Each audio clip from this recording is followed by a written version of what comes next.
কৃষ্ণ আপোনালোকলৈ সেৱা জনাই আগবঢ়াইছোঁ মাধৱদেৱ গুৰুজনাৰ কেইজোকামান ঘোষাৰ ব্যাখ্যা।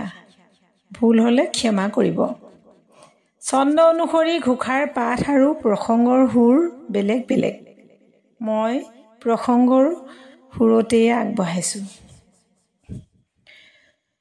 মুক্তিত নিস্পৃহ যিটো হেহি ভকতক নমো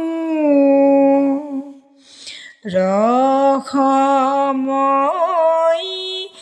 মাগো ভকতি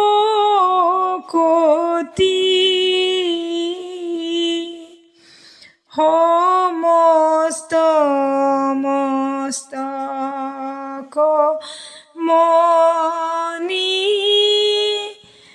নিজ ভকতৰ বৈশ্য ভজো হেন দেও যদুপতি।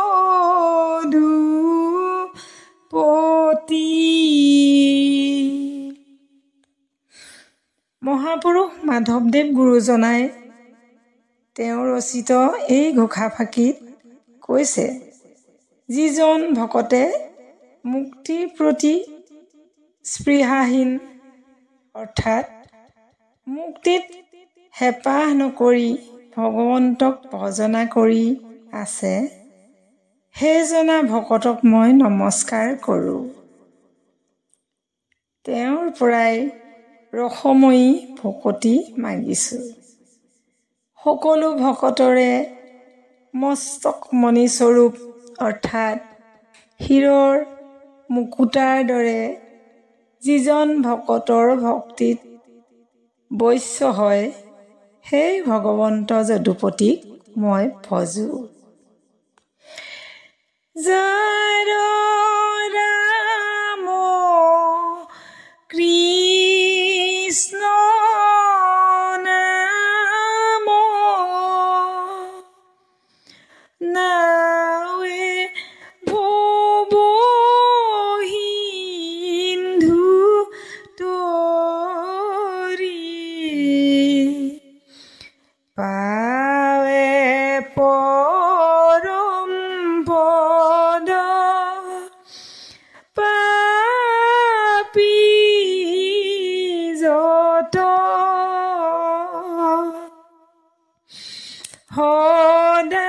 সদানন্দ সনাতন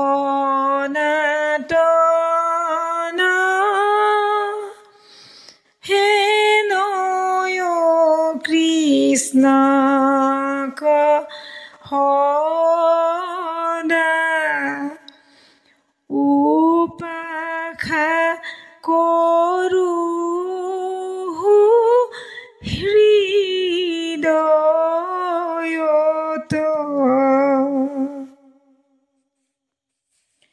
ভগৱন্তৰ আন দুটা নাম ৰাম আৰু কৃষ্ণ। এই নামৰূপী নৌকাত ফুৰি মহাপাপীজনেও পৰম পদ পায়। সেইজন সদানন্দ সনাতন কৃষ্ণদেৱক হৃদয়ত ৰাখি উপাসনা কৰোঁ।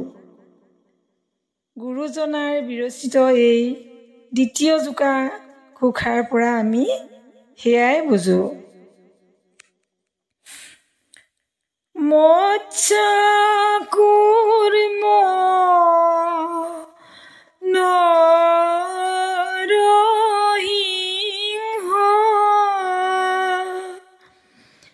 বামন পৰশুৰাম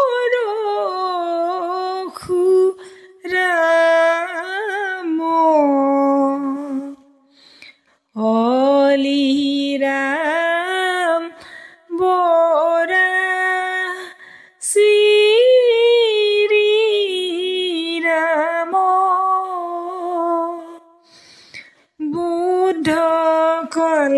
কি নামে দখ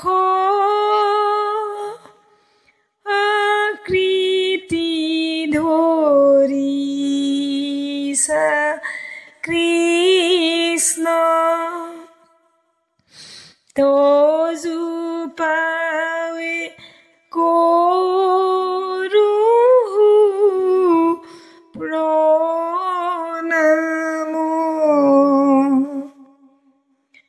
ৰাম তজোপাৱে কৰো প্ৰণাম